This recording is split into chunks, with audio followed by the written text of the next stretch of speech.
Kuna magonjwa, kwa mfano magonjwa ya matumbo sana sana ndio yanahusiana na mazingira, ambao kwa mfano magonjwa ya kuhara, kuna magonjwa kwa mfano magonjwa ya kipindupindu.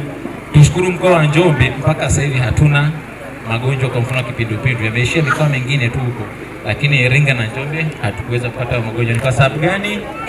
Kwa sababu ya mazingira masafi. Kwa hiyo tuendelee kudumisha usafi, ukiona uchafu popote pale uweze kusafisha. Shuleni sisi watoto ndo mabalozi wazuri wa usafi na mabadiliko katika jamii zetu. Kwa hiyo tujitahidi sana katika hilo.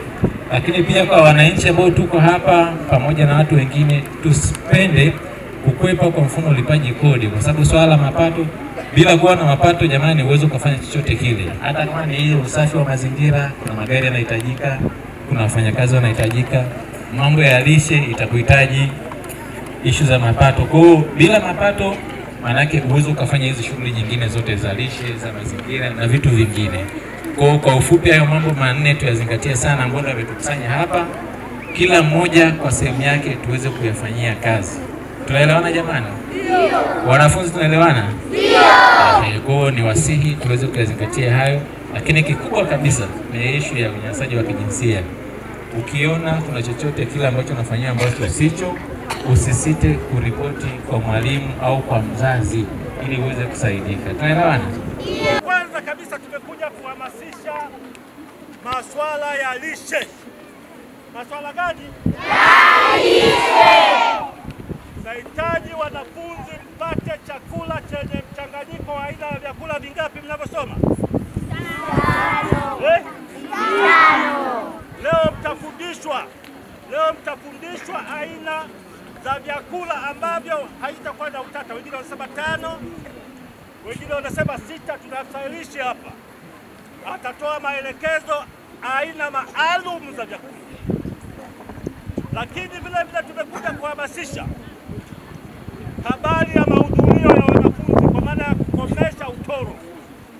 Na kwa kuanza kabisa leo hii tutaondoka na majina ya wanafunzi watoro.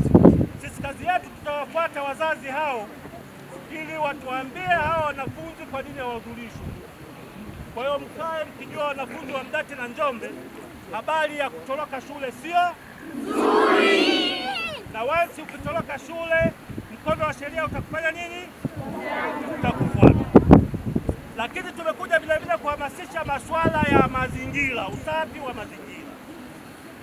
Tuna kamati yetu ya mazingira, vilabu ya mazingira sipo hapa? Ndio. Waandishi wa habari watawahoji hiyo kamati nini wajibu wetu. Lakini kwa haraka sisi tunapenda sana kuwaona wanafunzi na tunza nini? Nataka zimezagaa ovyo, fanya nini? Ukiona mwanafunzi anajisaidia nje ya tundu la choo, fanya nini? Ripoti kwa nani? Sawa jamani? Lakini tumekuja vile vile kuhamasisha msome kwa bidii. Naitwa Mwalimu Kaduma, ni mwalimu mkuu shule ya msingi Mdete, Njombe.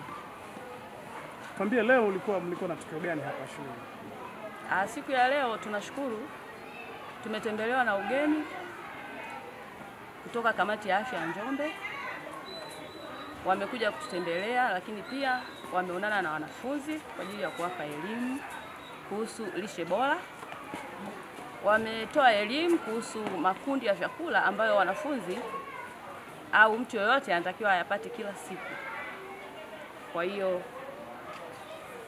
wametaja makundi 6 ya vyakula, wanafunzi wameyasikia, na pia wamehamasisha watoto wapate hivyo vyakula kila siku.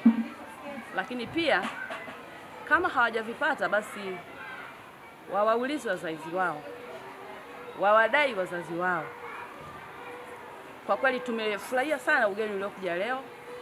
Tuna imani kwamba wanafunzi wamesikia na watajitahidi kuzingatia.